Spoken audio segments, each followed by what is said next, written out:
d'accepter de répondre pour, les podcasts La main dans la main de l'association, PSAM, qui est donc une association de prévention, sur l'arthrose, de la main. Mmh. Et donc, on est très heureux de t'avoir puisque tu as une grosse expérience en tant que kinésithérapeute de la main. Tu l'es depuis 2016 si je ne me trompe pas? Kiné depuis 2013, mais je suis spécialisée dans la main depuis 2016, c'est ça. Et puis tu as une grosse expérience puisque tu as créé des livres, tu as inventé, j'ai vu, un plateau français, tu as une grosse activité également, sur les réseaux sociaux pour, communiquer, auprès des patients et des autres kinésithérapeutes ou des chirurgiens, sur, ce qu'est le métier d'un kiné de la main. Donc, déjà pour nous, ce qui serait important, c'est au niveau de ton activité, qu'est-ce qui t'a amené, à prendre en charge particulièrement la main comme organe? Alors, bah, déjà, c'est parce que je suis une patiente avant d'être kiné, comme, pas mal de kinés, je pense. Moi, à la base, je voulais être gymnaste professionnelle et je me suis cassé le coude, assez jeune. Donc je me suis retrouvée à faire de la rééducation, bah, à l'âge de 7 ans et du coup, j'adorais le métier de kiné et puis avec mes problèmes de santé, orthopédiques, je me suis dit: «Bon, ça va être compliqué pour être gymnaste professionnelle» et donc c'est là que j'ai découvert le métier de kiné et je me suis dit que ça avait l'air passionnant et ce qui m'a le plus plu avec le métier de kiné, donc c'était de soigner les gens mais sans médicaments. Et donc j'avais un attrait depuis toute petite justement pour la rééducation, du membre supérieur et donc particulièrement du coude, et de la main et du poignet. Donc, c'est vrai que la rééducation de la main, c'est une spécialité. Au niveau des patients, lorsqu'on les a en consultation, nous, chirurgiens de la main, on les incite, beaucoup à aller voir des rééducateurs spécialisés pour des prises en charge, que ce soit en post-traumatique, mais que ce soit également en dégénératif, parce que nous, on fait énormément, de chirurgie d'arthrose au niveau de la main et Mmh. du poignet. Comment c'est vécu, toi, au niveau de tes patients? Est-ce qu'ils, quand ils viennent te voir, qu'ils ont été sollicités pour ça? Et comment ça se passe au niveau des autres professionnels, kinésithérapeutes, qui sont, pas forcément spécialisés? Parce que être spécialiste en rééducation à la main, c'est un diplôme, particulier. Parle-nous un peu de comment ça se passe, à ce niveau-là pour flécher vers l'hyperspécialité en rééducation de la main? Alors déjà, bah, pour les patients, particulièrement pour les patients arthrosiques, donc l'arthrose digitale, hein, qui est quand même, particulièrement problématique parce qu'en termes de fonction, c'est extrêmement gênant. Déjà, ils se retrouvent pas forcément chez les kinés spécialisés de la main, malheureusement et même, je dirais même qu'avant de parler de la kinésithérapie, ils se retrouvent quand même souvent chez des professionnels de santé et des médecins ou des chirurgiens, rhumatos et cetera. Pas les chirurgiens pardon, mais plutôt des médecins et rhumatos ou médecins du sport qui disent qu'il y a pas grand chose à faire et j'ai encore l'exemple là d'une patiente, que j'ai vue en soins, lundi. Sa rhumato l'a envoyée, justement voir un kiné. Après c'est elle qui a voulu voir un kiné spécialisé de la main, mais c'est de son fait à elle et du coup, sa rhumato lui a dit: «Bah, essayez de faire un petit peu de kiné, qui vous fera un petit peu de physiothérapie, le TENS, l'ultrason ou je ne sais quoi pour essayer de soulager, mais en gros il y a rien à faire». Donc je lui ai dit: «Bah non, je suis pas d'accord, il y a pas rien à faire». Alors effectivement la rééducation peut permettre, d'aider à soulager les douleurs, à soulager, au niveau du quotidien, dans une certaine mesure. Elle peut aider quand même aussi évidemment à travailler la mobilité parce que, par exemple, cette dame qui avait une grosse arthrose, IPP, de D4, bah, elle avait une grosse perte de mobilité et puis évidemment, une perte de fonction, une perte de dextérité et même une perte de force donc le but c'est pas de faire des bodybuilders, hein, des patients bodybuildés, mais quand même les aider à leur redonner une fonction, dans la mesure du possible sans faire flamber leur douleur. Donc ça, c'est pour la partie rééducation et donc effectivement, je pense que nous, en tant que rééducateurs de la main, bah, vu qu'on a des formations qui sont spécifiques sur le sujet, bah, on a peut-être, plus accès, de par nos formations à des idées d'exercices spécialisées, adaptées et cetera à la main et notamment en termes de dosage aussi parce que ça, c'est pas facile, le dosage, notamment en termes de remise en charge sur la main, c'est pas toujours connu, je pense en tant que rééducateur non spécialisé. Et ensuite donc du coup, pour ce qui est du parcours, bah, moi j'hésite pas à renvoyer justement les patients vers des personnes plus spécialisées, typiquement des radiologues, interventionnels par exemple qui pourraient proposer, des infiltrations évidemment, voire même des chirurgiens de la main. Pour reprendre l'exemple de cette patiente, elle avec son arthrose IPP, elle m'a dit qu'il y avait rien à faire et que les prothèses IPP par exemple n'existaient pas. J'ai dit: «Alors, je pense qu'on n'en est pas là. Le but, c'est d'essayer de voir comment on peut vous proposer un traitement conservateur». Effectivement, là, ça fait des années qu'elle souffrait le martyre et je lui ai dit: «On peut essayer de faire de la kiné, mais là, vu où vous en êtes, je pense que ce serait bien de voir un spécialiste de la main pour éventuellement envisager peut-être une infiltration, voir comment vous allez et puis si vraiment ça va pas, aller voir un spécialiste de la main, s'il y a pas d'évolution» et je pense que, ces connaissances-là, je les ai parce que justement j'ai été formée en tant que kiné par des kinés en formation de rééducation de la main, mais j'ai été beaucoup énormément formée par les chirurgiens et ça c'est toute la différence aussi, c'est que j'ai une énorme expérience, heu, dans ma formation avec les chirurgiens. C'est-à-dire que j'ai passé beaucoup, beaucoup, beaucoup de temps au bloc à voir, plein d'opérations. Quasiment toutes les chirurgies, les patients opérés que je vois et ben, ils ont excuse-moi, faut que je c'est que du coup j'ai la sonnerie donc c'était pour pas que ça dérange. Donc quasiment tous les patients, que j'ai reçus, pour des rééducations post-opératoires, j'avais vu leur intervention en amont. C'est-à-dire que je connais quasiment toutes les interventions et puis, aussi les chirurgiens m'ont beaucoup formée à m'expliquer quand est-ce que ça relevait d'un point de vue chirurgical, quand est-ce que ça relevait de la kiné et cetera et nous, c'est des informations qu'on n'a pas en école de kiné, que moi je me rappelle que j'ai pas eu, à l'école de kiné de Vichy et moi-même là qui suis formatrice, quand j'ai plein d'élèves qui viennent à mes formations, ils me disent que c'est pareil, ils ont pas du tout eu ces notions en cours. En fait, la kinésithérapie, c'est très vaste et du coup, je pense que ça ressemble mine de rien quand même un peu à la médecine où, c'est très vaste. Il y a énormément de spécialités et c'est vrai que pour la kiné, bah, c'est pareil, je trouve que la formation initiale est vraiment insuffisante et donc voilà, moi en 2016, je me suis spécialisée dans la rééducation manuelle parce que ça m'a toujours, passionnée et voilà, j'ai appris énormément de choses et je suis ravie du coup d'avoir des connaissances plus pointues et de me sentir vraiment utile dans mes prises en charge et d'être plus sûre de moi. Parce que vu que je suis dans un domaine spécifique, ben, j'ai beaucoup de connaissances dans ce domaine spécifique. Par exemple, pour une rééducation du genou, je suis loin d'être la meilleure. Oui, tout à fait.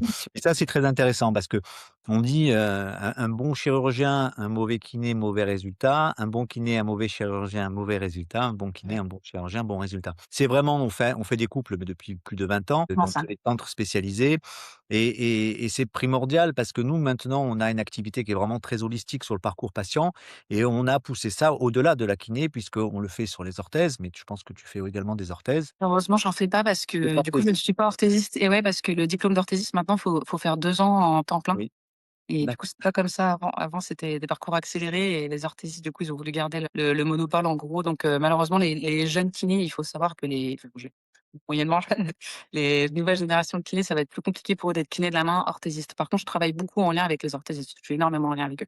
Oui, donc c'est vrai que nous, on a cette prise en charge qui est vraiment une prise en charge d'équipe. Et on a une prise en charge, qui est régionale avec des centres qui sont dans les villes les plus importantes pour être au plus près du patient.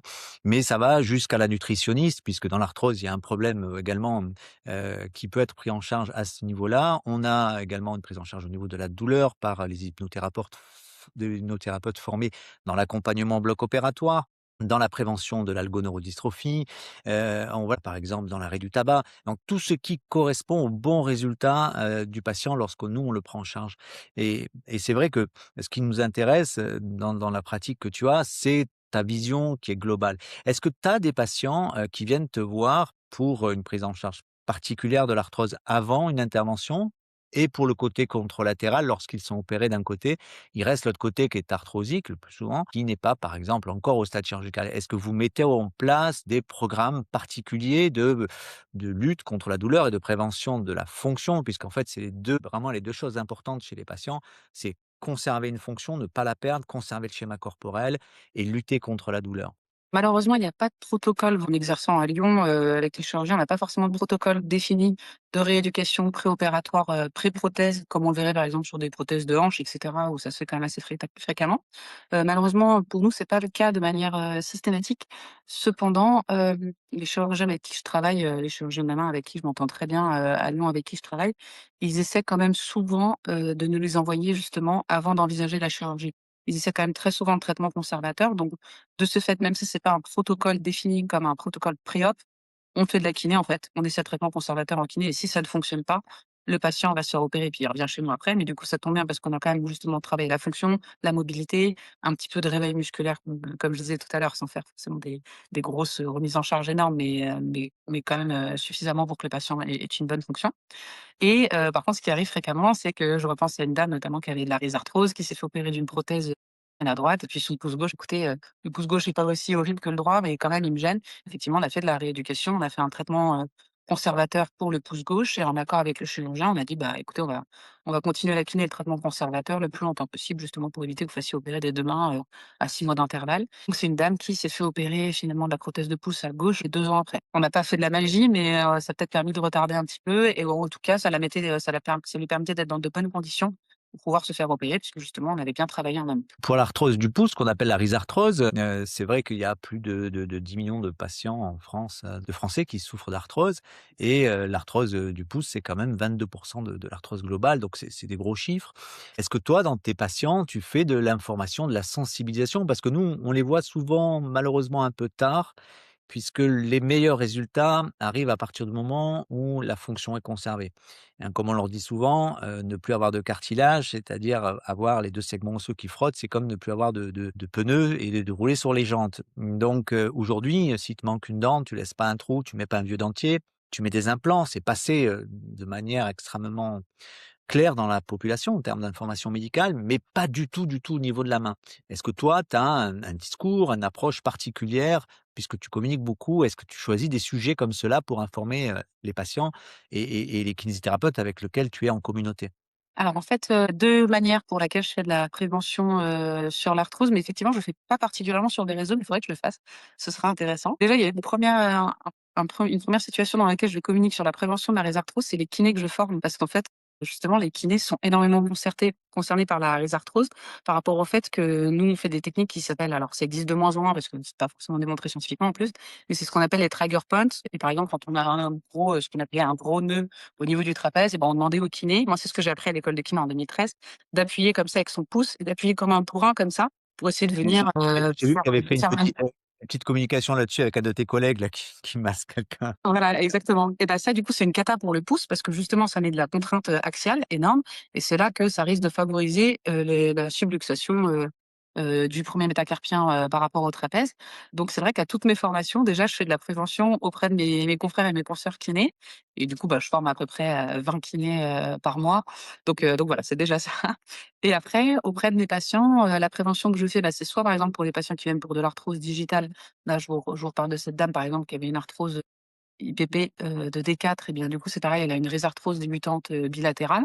Je lui ai expliqué pareil comment faire des prises, justement pour, bah, éviter, les prises comme ça où on va aggraver la déformation pouce sans aide et cetera et j'en profite aussi pour, par exemple fréquemment des patientes qui font des fractures d'extrémité distale du radius, parce qu'on en a beaucoup. Aussi des fois des dames qui ont pas forcément encore beaucoup de douleur, mais qui ont déjà un petit peu des déformations ou alors qui ont des décompensations justement douloureuses à la suite de leur chute, qui fait que, bah, au début, ils avaient pas forcément mal à leur pouce, mais que la chute a pu déclencher une réaction inflammatoire et cetera. Donc dans ce cas-là, je leur dis de faire bien attention à prendre soin de leur pouce et pour ça, bah, quelques petites idées, hein, toutes simples comme justement, quand on fait des pinces, pouce index, de faire vraiment un arrondi pour venir bien ouvrir, la première commissure, donc faire comme s'il y avait toujours une balle de tennis imaginaire, en fait, entre le pouce et l'index et éviter justement les pinces comme ça pulpo-pulpaires où il y a le pouce qui va repartir en hyperextension de MP.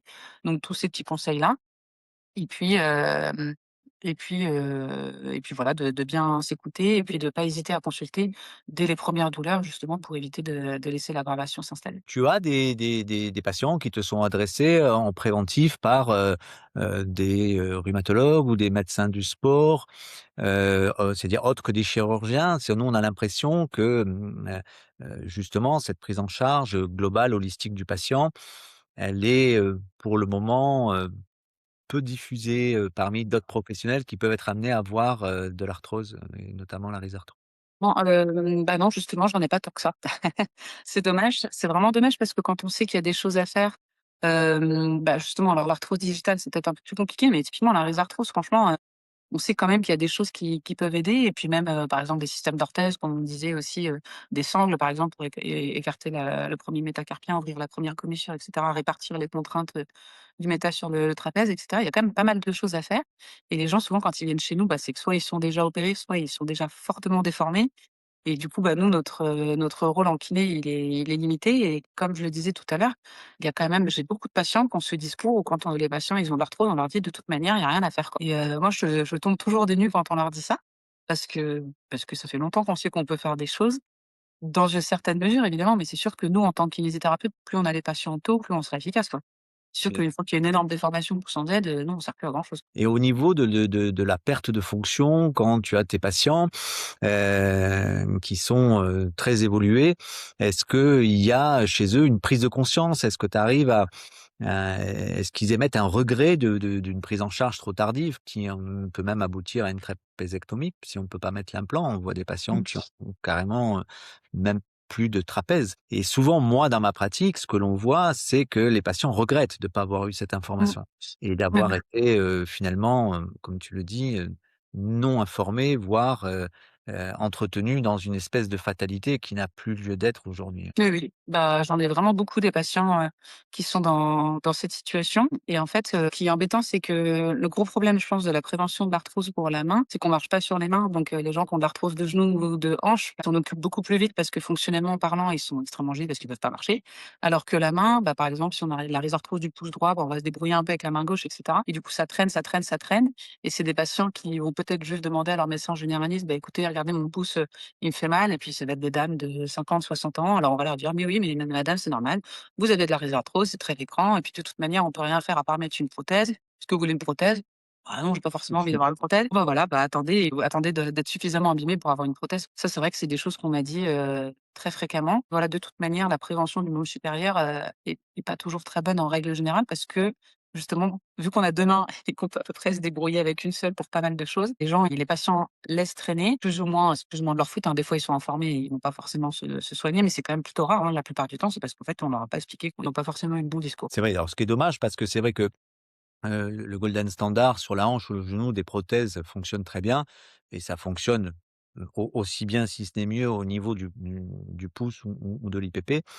Mais c'est vrai que là, au niveau, des patients, ce qui est particulier, c'est que c'est congénital. On n'a pas un facteur traumatique. Donc c'est vrai qu'il y a cette fatalité parce que, c'est le facteur principal reste quand même une apparition sans facteur déclenchant. Donc c'est vrai qu'il y a ce côté fatalité du fait que c'est congénital. Néanmoins, d'abord il y a une prise en charge, Mmh. kiné, chirurgien, médical et il y a aussi de la prévention. C'est pour ça que, au niveau de PSAM, on fait des événements comme, la conscience, de l'importance des nourritures qui, du moins d'une alimentation qui favorise les aliments qui sont, anti-inflammatoires et supprime les aliments qui sont pro-inflammatoires parce que, ça leur permet d'intégrer symboliquement la main. Alors c'est vrai qu'on marche pas sur les mains, ou du moins très rarement, mais par contre l'impact au niveau de la vie, elle est très importante puisque c'est des gens qui ont souvent, comme tu le dis, 50, 60 ans, qui vont évoluer et qui doivent conserver leur autonomie, prendre ces petits enfants dans les bras, continuer à cuisiner, mettre de la crème sur le visage, se laver les cheveux. Tout ça, ça devient très compliqué avec la douleur. Donc cette conservation de l'autonomie, on doit communiquer autour puisque on sait qu'une prise en charge précoce, permet techniques ont une durée de vie qui est maintenant longue et de préserver la fonction, et donc d'éviter de rajouter, des douleurs puisque à un certain âge, ils se lèvent le matin, on se demande où est-ce qu'ils ont mal, on les appelle les tamalous, mais ça c'est un petit facteur à ce niveau-là. Toi, au niveau des conseils que tu peux donner aux patients, tu les conseilles au niveau, de l'alimentation par exemple ou pas? Alors, non, j'avoue qu'en termes d'alimentation, j'ai vraiment pas du tout de connaissances. Du coup, je préfère pas me lancer sur le sujet. Par contre, je leur donne plutôt des conseils, de manière générale et notamment sur l'activité physique. Ça, c'est quelque chose que je conseille très régulièrement pour, quasiment tous mes patients parce que, bah, juste l'activité physique, globale déjà, c'est le un médicament, c'est une pharmacie incroyable le corps et rien que le fait de faire, bah, que ce soit des exercices en aérobie ou en anaérobie et cetera. Rien que ça, bah, de différentes manières, ça va pouvoir, libérer plein d'hormones et cetera et notamment soulager la douleur à plein de niveaux. Donc je les incite beaucoup à garder une activité physique globale. Même je trouve ça plutôt intéressant, typiquement pour des gens qui ont très mal, par exemple, au pouce et puis qui vont avoir des difficultés à bouger, bah, je leur dis: «Bah, oui, mais si vous avez pas mal aux jambes, profitez-en justement pour aller marcher et cetera». Même si vous pouvez courir d'ailleurs, hein, il y a plein de gens de 50, 60 ans qui courent. Même, voilà, je sais pas, faire du renforcement des jambes, à la musculation et cetera et on sait que tout ce qui est, justement cardio, renforcement musculaire et cetera, ça a vraiment des conséquences, super, de très bonnes, très intéressantes sur le corps de manière générale. Donc, moi je suis plutôt, j'avoue que l'alimentation, je suis pas assez, formée sur le sujet pour pouvoir les conseiller. Mais par contre, ouais, l'activité physique globale, c'est vraiment quelque chose que je recommande très fréquemment. Et pas dans le sens où faut le faire que pour le physique ou juste pour être mince ou je ne sais pas, hein. C'est vraiment dans le sens du bien-être. Le corps, il est fait pour bouger. On a un petit peu oublié, je pense que les êtres humains, ils ont un petit peu oublié qu'il fallait bouger, fréquemment, que ce soit du cardio ou, du port de charge et c'est ce qui permet justement de bien vieillir ou de rester jeune en vieillissant, en tout cas. Voilà, de toute manière, ça aide à soulager les douleurs, donc même si ça va pas supprimer une déformation sans aide, l'activité physique de toute manière diminue les douleurs du corps, en règle générale. Ce serait dommage de s'en passer, puis en plus, c'est la prévention de plein d'autres pathologies, notamment cardiovasculaires et cetera. Tout à fait. C'est vrai qu'il y a Alors, au niveau des mains, des pratiques sportives qui sont possibles. Est-ce que tu as des pratiques que tu conseilles particulièrement, d'activités, de mouvement, ou des choses que tu déconseillerais si tu as une arthrose de la main? Bah, du coup, il faut déconseiller tout ce qui est pince-pouce index où il y a pas le contrôle possible, de la déformation, pouce en Z quoi, où on va avoir cette subluxation là du méta sur le trapèze donc finalement c'est pas forcément des activités physiques mais bah, c'est vrai que des dames qui vont faire, par exemple beaucoup de couture et cetera, bah, faudra bien les conseiller sur, bah, pourquoi pas des attelles, des sangles qui leur permettraient justement d'éviter d'avoir ces déformations pouce en Z. Et après, si les activités physiques ne font pas cette pince pouce index qui déforme le pouce, bah, il y a aucune raison de pas le faire quoi, au contraire. Et je pense qu'on a tendance aussi malheureusement à voir les gens de manière, trop fragile. D'ailleurs, on le voit, de manière plus générale avec les courses à pied, hein. On dit: «Faut pas courir parce que c'est des arthroses au genou, parce Mmh. que ça fait des hernies discales» et cetera. Bah, non, c'est faux. Là, on voit pas mal d'études où en fait, les gens qui D'accord. courent en fonction de la quantité après, c'est sûr que les gens qui en font peut-être trop, non, non, ça abîme.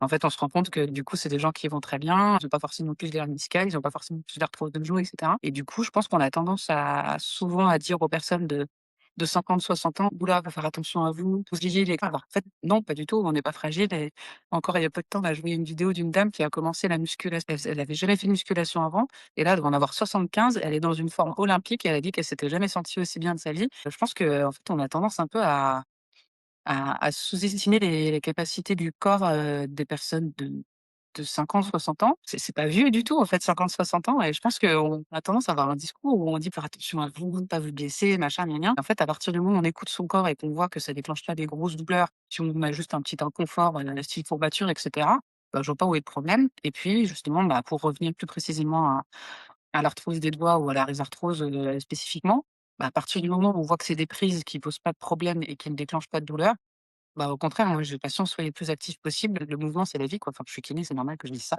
Donc voilà, moi, j'ai pas de contre-indication spécifique à partir du moment où l'activité ne fait pas de déformation, pouce en Z, quoi. Je partage totalement ton avis, puisqu'en plus les patients dans les rhizarthroses pensent que c'est le travail, pas du tout, hein, c'est pas du tout un facteur favorisant.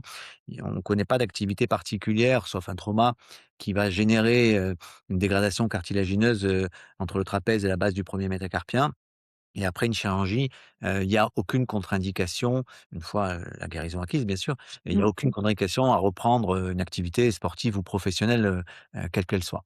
Donc c'est vrai que, là-dessus, se réintégrer dans son image corporelle et continuer à vivre avec, une positivité, c'est important et pas transformer, cette, usure cartilagineuse en une maladie, chronique. Ouais et systémique, en fait, Voilà, c'est un tout à fait. symptôme difficile à vivre, certes, mais c'est pas systémique. C'est pas parce qu'on a de l'arthrose dans les doigts qu'on est foutu, quoi. Enfin, moi, je sais pas combien de fois j'ai entendu ça, «Je suis foutu». Le nombre de patients et de patientes quand même particulièrement et effectivement, les femmes, elles sont quand même souvent concernées. «Je suis foutu, j'ai de l'arthrose partout, je peux plus rien faire». Mais c'est faux, enfin, c'est faux. Enfin, je pense que du coup, il faut qu'on vous aide à gérer vos douleurs, il faut qu'on vous aide à garder votre fonction au quotidien et je trouve qu'on est assez pessimiste, souvent les professionnels de santé et on fait beaucoup d'effets nocebo. Donc l'inverse de l'effet placebo, hein, c'est-à-dire qu'on fait des effets contextuels qui ont tendance à faire que le patient il va se sentir, plus mal, plus malade ou plus fragile, après nous avoir vus qu'avant. Ce qui est quand même vraiment dommage, quoi, parce que dans la majorité des cas, puisqu'on est patient, c'est quand même souvent des choses qui sont pas extrêmement graves. Par exemple, l'arthrose, ou la c'est pas des choses extrêmement graves, c'est très gênant au quotidien, mais il y a plein de solutions et je pense qu'il faut rester vraiment dynamique et surtout optimiste. Je me permets du coup de parler de mon expérience. Alors moi, c'est pas de la rhizarthrose que j'ai, mais moi du coup, je suis kiné pour ça aussi accessoirement. Parce que j'ai de l'arthrose post-traumatique du coude, du coup, donc j'ai de l'arthrose, post-traumatique très sévère à stade 3 et 4, de toutes les articulations du coude, au niveau, de la tête radiale, de l'ulna et de l'humérus et du coup, on m'a dit: «Vous avez le coude d'une dame de 80 ans». Moi, j'avais 25 ans et en fait, moi, je me rappelle donc du discours du radiologue qui me disait: «Bah, vous avez un coude d'une femme de 80 ans», qui dit ça à une jeune femme de 25 ans qui vient d'être kiné Bah, en fait, justement, je me suis dit: «Bah, je sers à rien, je suis foutue. Je suis une femme de 25 ans, mais j'ai un bras, je suis une femme de 25 ans kiné qui a un bras qui fonctionne pas.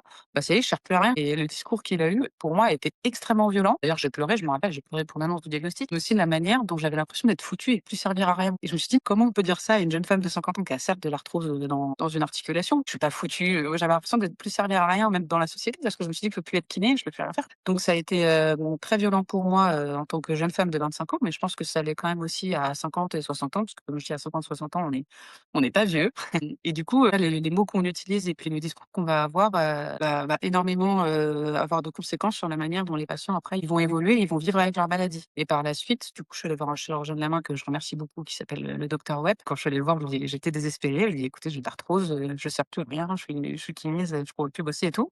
Il m'a dit: «Mais vous avez qu'à faire kiné de la main». Et je dis: «Mais c'est une excellente idée, c'est grâce à lui que je suis devenue kiné de la main». Donc je le remercie vraiment beaucoup parce qu'en plus de m'avoir opérée, de m'avoir mis une prothèse justement à l'âge de 27 ans, donc j'ai une prothèse de la tête radiale. Bah, en fait, je me suis réinventée. J'étais kiné généraliste, je suis devenue kiné de la main.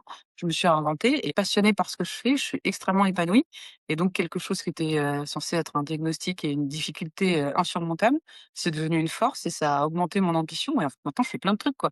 Donc c'est pas de l'arthrose de la main, mais ça reste de l'arthrose du membre supérieur qui a été extrêmement handicapante pour moi. J'ai souffert de douleurs chroniques, horribles, nuit et jour pendant 1 an et demi parce qu'il ne veut pas m'opérer parce que j'étais quand même trop jeune. Alors on a essayé de traitements conservateurs, infiltration et cetera.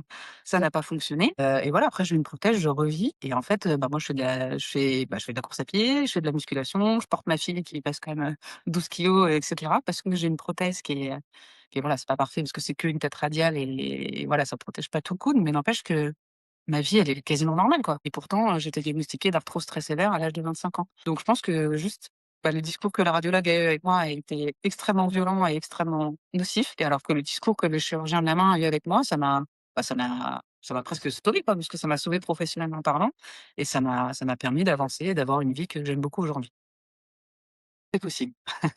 Bah, c'est un super témoignage, tu vois? Et ça, c'est très utile pour les patients, notamment là, pour nous qui faisons la prévention parce que je ne savais pas que tu avais une prothèse de tête radiale Ouais. et donc pour ceux qui nous regardent, c'est une prothèse d'une partie du coude.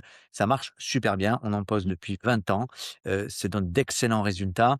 Ah super. Franchement, il faut pas s'en priver et c'est pareil, c'est un manque total d'informations, sur le membre supérieur, sur les capacités thérapeutiques que nous avons, Mmh. Ah c'est heu clair. et c'est vrai que par chez les femmes et ça, c'est dramatique parce que l'arthrose, elle est congénitale et que souvent, à partir de 50 d'origine familiale, vous allez développer une arthrose et elles sont pas bêtes, hein, parce qu'elles ont vu leur mère, leur grand-mère se dégrader. Ah c'est le doigt de Heu, sang, exactement. et oui, à une période où on n'avait pas les capacités thérapeutiques d'aujourd'hui, notamment, dans la prise en charge chirurgicale et elles ont cette espèce de fatalisme: «Ça y est, je suis vieille» et alors comme ça se présente en plus, il y a un facteur hormonal dans l'arthrose chez la femme, c'est accéléré par ce facteur hormonal et elle passe, dans un corps de vieille alors que pas du tout. En fait, on est vieux dans sa tête, mais on l'est peu dans son corps si on sait Ils ont s'entretenir. fait ce qu'il faut, ouais. Mais c'est très violent chez les femmes, moi je le vois, sur cette fatalité. Parce que c'est un passage qui est dur à du moins, c'est vraiment un passage de vie pour une femme, ce changement hormonal et c'est une accélération, de l'arthrose des mains lorsqu'elles ont malheureusement, d'un point de vue congénital, cet héritage et c'est vrai que c'est dommage que la communication se fasse, de manière aussi, fataliste en 2026. On n'est pas en 1960. Mmh. Non, mais c'est clair, hein et pour rebondir sur le fait que ce soit, congénital, en fait, il y a plein de pathologies congénitales qui existent et en fait, c'est pas parce que c'est congénital qu'on peut rien faire et c'est pas parce que c'est congénital qu'on peut pas limiter justement la gravité des symptômes. Et en fait, je trouve que, je trouve enfin ce terme de congénital, qui est totalement vrai. Je remets pas du tout en question le fait, que ce soit congénital, mais par contre, je remets en question le fait que quand on dit que c'est congénital, c'est que de toute manière, il y a rien à faire parce que c'est en gros inscrit dans le patrimoine génétique et puis que c'est comme ça. Bah, en fait, il y a plein de choses qui sont inscrites dans le patrimoine génétique et puis en fonction de ce qu'on va mettre en place, bah, ça va plus ou moins se développer, plus ou moins plus fort ou plus ou moins plus vite en fonction de ce qu'on fait donc ouais, je le gros problème dans l'arthrose, c'est ce discours, fataliste. Ça, c'est un des premiers problèmes et il y a quand même un autre petit problème aussi que je tiens à souligner parce que justement, j'ai vu la conférence d'un ami il y a peu de temps qui est spécialisé dans la prise en charge des douleurs. Malgré tout, là, c'est quand même, j'en profite pour rebondir un petit peu sur autre chose parce que c'est très important à savoir pour les patients. C'est qu'on met vite des douleurs aussi sur le dos de l'arthrose et en fait, Ouais. des fois, on oublie de faire des diagnostics différentiels. J'ai pas mal de patientes, par exemple, qui on a dit elles ont dit: «Bah, j'ai mal là, à la base du pouce», que ce soit de la rhizarthrose, on regarde pas plus, peu importe, le type de soignant. Voilà, femme de 50-60 ans, elle dit qu'elle a des douleurs comme ça ici, à la base du pouce, sur cette zone-là comme ça. «Bah, madame, vous avez 50-60 ans, c'est de la rhizarthrose, il y a rien à faire, rentrez chez vous, puis quand vous aurez trop mal, on vous mettra une prothèse» et en fait, ça peut être un canal carpien, par exemple, parce qu'on n'a pas assez approfondi. Mais c'est vrai qu'il y a un gros souci, je trouve, de diagnostic différentiel et je trouve qu'il y a des problèmes quand même malgré tout hem, de d'a priori par rapport à l'âge des patients, où on va avoir tendance à dire qu'à partir de tel âge, de toute manière, tous les problèmes qu'auront les patients, c'est l'arthrose. Alors qu'en fait, ça peut être, plein d'autres choses et du coup, c'est des patients qui vont être en errance, thérapeutique pendant des années. Parce qu'en fait, cette dame qui vous dit: «Bah, j'ai mal à la base du pouce», moi, ça m'est arrivé une fois, c'est une dame qui avait fait une fracture de poignet et qui me disait: «Bah, j'ai mal à la base du pouce depuis que je suis tombée» et je lui dis: «Ah bah, ça doit être de la rhizarthrose» et j'appuie sur la trapézo-métacarpienne et je lui dis: «Vous avez mal ici?» Elle me dit: «Bah, non, pas du tout». «Faut savoir madame, vous avez mal à la base du pouce».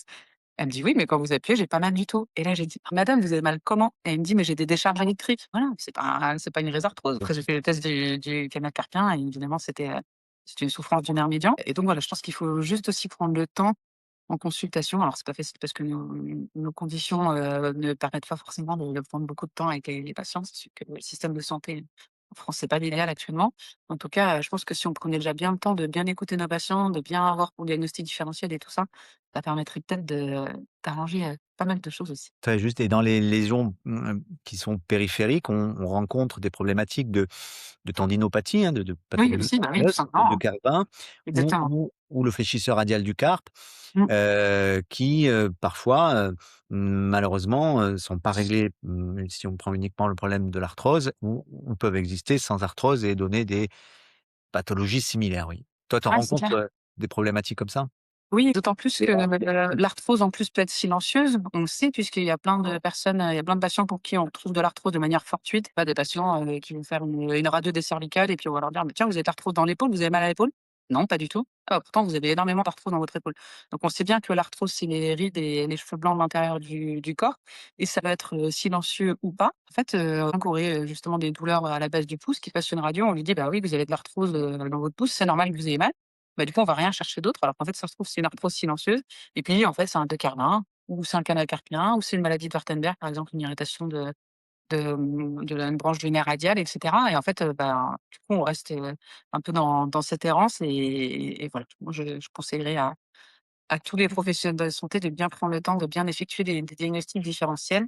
Ça prend un peu de temps, mais je trouve qu'en rhumato, on va souvent vite, que ce soit les médecins ou les kinés, hein, parce que nous, souvent les patients, on les reçoit avec juste une ordonnance rééducation de la main. On n'a pas forcément de diagnostic. Puis, c'est un peu à tous les professionnels de santé de faire ce qu'il faut pour essayer de bien exclure toutes les autres pathologies qui pourraient expliquer une douleur dans cette zone-là aussi, pour éviter à nos patients de souffrir alors que justement il y a des choses à faire. Par exemple, un canal carpien, mais c'est pas du tout le même traitement que la rhizarthrose. Si on fait un traitement de rhizarthrose pendant, 10 ans sur un canal carpien, ça marche très bien, du Tout coup, à c'est fait. quand même dommage. L'arthrose n'est pas une fatalité, mais tout n'est pas arthrose, donc Bah, voilà, c'est ça le problème et du coup, il y c'est a un une grosse diagnostic valise pour justement dire, ben, il y a rien à faire. Alors que dans le carpien, tout il y a peu de voilà, pathologies au niveau de la main pour lesquelles on n'a pas de solution, c'est clair. médicale ou chirurgicale ou de rééducation, ça c'est clair. Mais au niveau de de ces prises en charge, médicales, on voit actuellement le développement, des infiltrations, différents types d'infiltrations. Les articulations au niveau de la main sont toutes petites Mmh. et elles sont extrêmement serrées. Tu viens au bloc opératoire et ça, c'est extraordinaire. J'invite tous les kinés à venir au bloc. Ah, Nous, c'est clair. notre bloc opératoire est ouvert, hein, on en Mmh. reçoit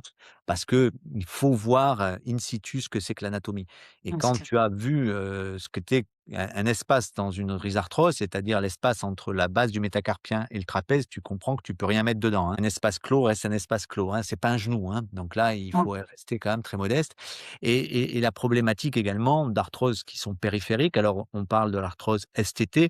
Alors, pour les Ouais. patients, ils savent pas forcément ce que c'est, mais c'est sur le trapèze, l'arthrose qu'il y a en bas, entre le scaphoïde et le trapèze. Est-ce que alors ça, c'est des choses qui sont pas faciles à évaluer. Dans l'intrication, est-ce que toi, tu as des tests particuliers ou est-ce que tu es sensible à ça? Est-ce que quand tu vois des patients qui ont une arthrose uniquement donc, au niveau de la base du trapèze, du scaphoïde, du trapézoïde, est-ce que tu as une sensibilisation là-dessus? Non, pas trop et alors honnêtement, je pense que c'est pas super bien diagnostiqué et j'ai pas d'examen clinique. Alors autant il y a plein d'examens cliniques, de tests pour, la rhizarthrose, autant c'est vrai que pour, l'arthrose, STT donc, scaphoïdo-trapézo-trapézoïdale. trapézoïdienne, pardon.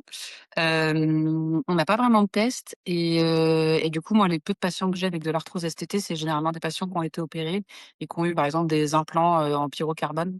J'en ai pas eu beaucoup, j'en ai eu quelques-uns et c'est vrai que les résultats sont pas forcément, ben, ils sont un peu aléatoires effectivement les résultats je trouve sur l'arthrose de cette zone-là. Je pense que si j'ai bien compris des échanges que j'ai avec les chirurgiens, c'est pas facile à traiter et j'avoue que là pour le coup en kiné, en termes de rééducation et de prévention, j'ai jamais trop lu d'articles sur le sujet, sur la prévention de l'arthrose STT.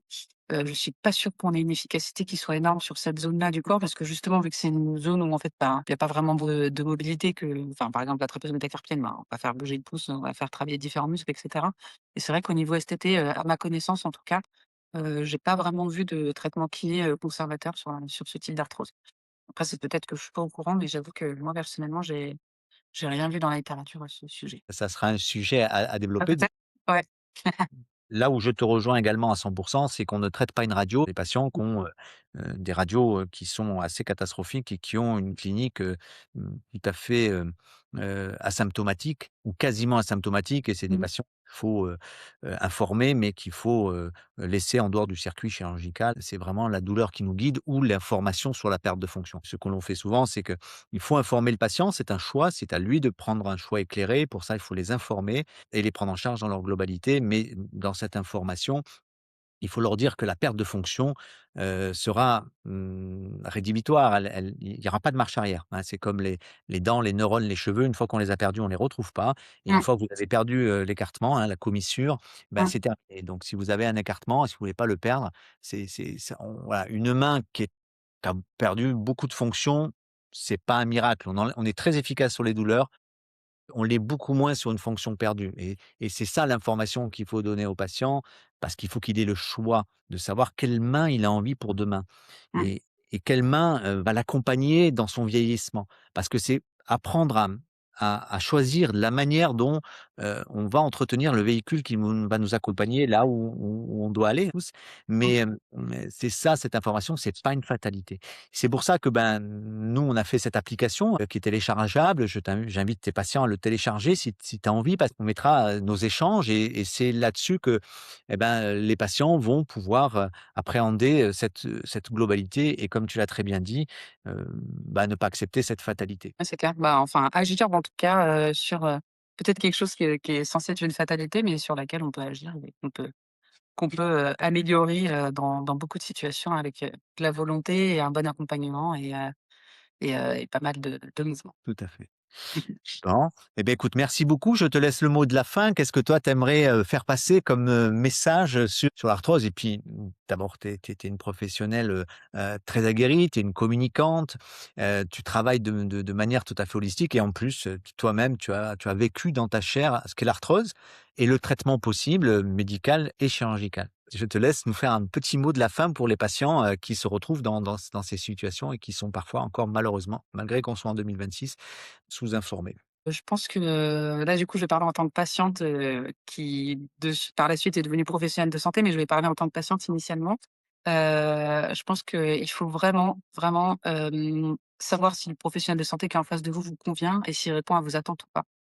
Je pense qu'on tombe quand même parfois, alors pas sur tous, hein, évidemment, mais on tombe quand même parfois sur des professionnels de santé, qui sont, un peu expéditifs et puis on pense que c'est la normalité. En fait, non, quand il y a une vraie souffrance, quand c'est vraiment difficile ou qu'on se dit: «Bah, voilà, là, ce que le professionnel de santé m'a répondu ne me convient pas», bah, faut pas hésiter à consulter quelqu'un d'autre, en fait. Alors c'est pas un je fais pas un discours, péjoratif sur tous les professionnels de santé, mais il faut être aussi, réaliste. Il y a des personnes qui vont faire vite, qui vont pas chercher plus loin et puis, comme je disais tout à l'heure, ce fameux discours: «De toute façon, c'est de l'arthrose, on peut rien faire». Je pense que déjà, si votre professionnel de santé, il vous dit ça vaut peut-être le coup d'essayer d'aller chercher un petit peu plus loin et d'aller, pourquoi pas, consulter des spécialistes et le message que je voudrais faire passer aussi, qu'il y a plein de patients qui ne savent pas, c'est qu'en gros, il n'existe pas de médecin spécialisé de la main et qu'il faut pas hésiter justement à consulter des chirurgiens de la main et c'est pas parce qu'on va consulter un chirurgien de la main qu'il va nous opérer.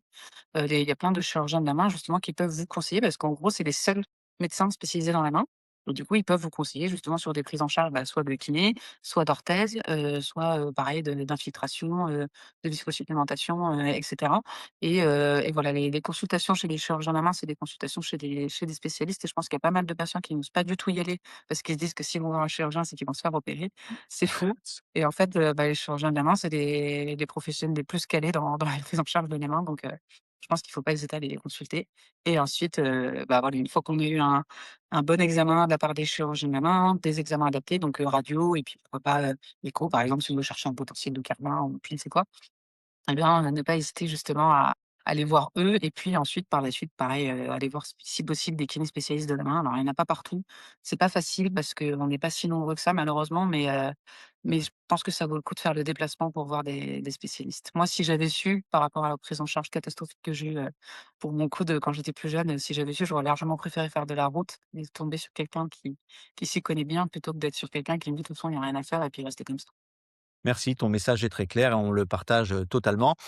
Eh bien, écoute, moi, j'invite, tous les patients également à télécharger cette application parce que tout est dessus, dans cette prise en charge globale et ça leur permet de s'orienter vers les structures, vers les gens qui sont diplômés. Donc tous les chirurgiens, de la main des régions dans lesquelles ils sont identifiés comme tels. Tous les kinésithérapeutes, de la main sont identifiés comme tels pour ceux qui sont hyper spécialisés. Et donc, mais également tous les professionnels qui vont leur permettre de prendre en charge, tout ce qu'il y a autour de l'arthrose parce qu'il n'y a pas que le traitement médical non plus, comme tu l'as bien dit, ne serait-ce que le mouvement, l'éducation thérapeutique sur la nutrition, sur l'arrêt des facteurs à risque comme le tabac, sur, la prise en charge, hormonale et cetera. Mmh. Donc là, on va avoir bientôt un podcast avec, le docteur Dalu qui est une spécialiste, de la nutrition, de l'arthrose. Tu verras, c'est hyper intéressant et j'espère que nous, on aura Carrément, l'occasion d'échanger de nouveau. J'aimerais pouvoir échanger avec toi sur une pathologie particulière qui s'appelle l'algoneurodystrophie. avec plaisir. Là, aujourd'hui, mais c'est comme ça que c'est, le plus identifié au niveau du grand public parce que, c'est aussi un sujet, sur lequel l'errance, thérapeutique est très, très importante Mmh. et sur lequel il y a une grosse fatalité. Avec grand plaisir, parce qu'il y a plein de choses à faire aussi. Super, merci beaucoup. Je te souhaite, une bonne fin de journée et bon Mmh. courage pour tes travaux. C'est gentil, merci. Avec plaisir. Merci beaucoup de Complète. m'avoir invitée et merci du coup de m'avoir fait confiance pour parler de ce sujet qui est très fréquent et qui est malheureusement, mal connu. Donc merci beaucoup, je suis ravie d'avoir pu échanger. Merci à toi. À très vite. On te Merci. tient au courant. Au revoir.